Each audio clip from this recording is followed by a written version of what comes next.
Hello दोस्तों, नमस्ते, प्रणाम। तो आप लोगों के बीच में मैं एक बहुत ही खूबसूरत गंगा माता का यानी कार्तिक मास का गीत लेकर आई हूँ। तो आप लोग ध्यान से सुनिएगा और अच्छा लगेगा तो लाइक शेयर कमेंट करना मत भूलिएगा। और हाँ, चैनल को ज़रूर सब्सक्राइब कर लीजिए। तो गीत सुनिए। गंगा माई के ऊँचे आररावा तिरियवा एक रोवेली हो। गंगा मैया पानी लहरिया हमें दे तू बूढ़ी धासी मरी जैती हो।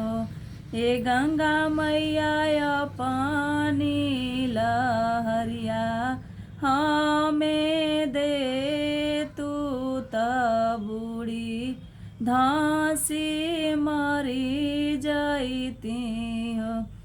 किया तोरे तिरिया नैहर दुख किया तोहरे ससुर दूरे हो।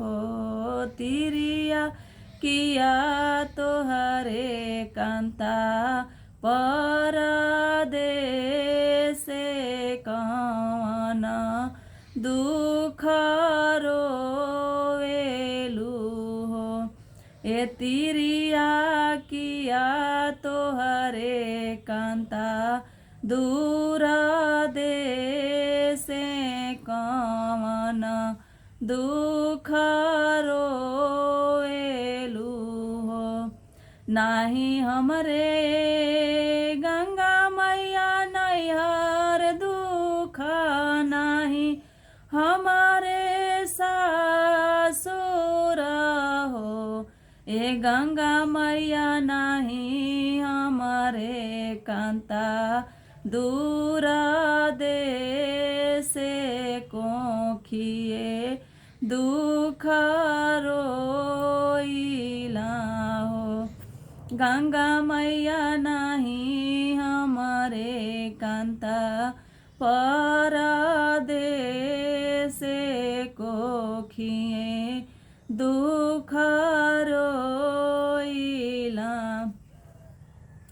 सात गोला लाना भगवान दिहले सातो हो मारी दिहले सातो हो मारी दिहले न हो।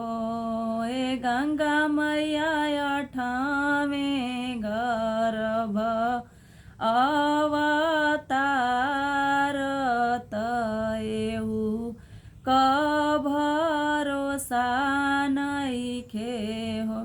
ए गंगा मैया ठामे गर्भ अवतार तयहु क भरोसा नहीं हो। जानी रोआए तिरिया जानी रोआ जानी रोई मारहु हो।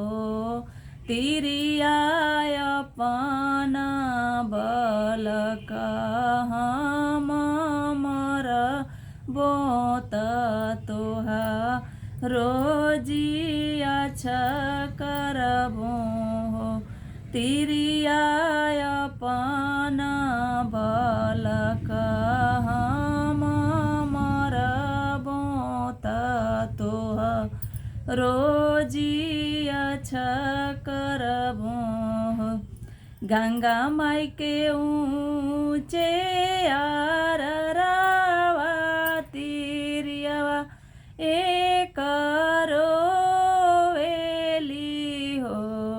गंगा मैया पानी हो लहरिया हमें दे तू बूढ़ी धासी मरी जैती हो।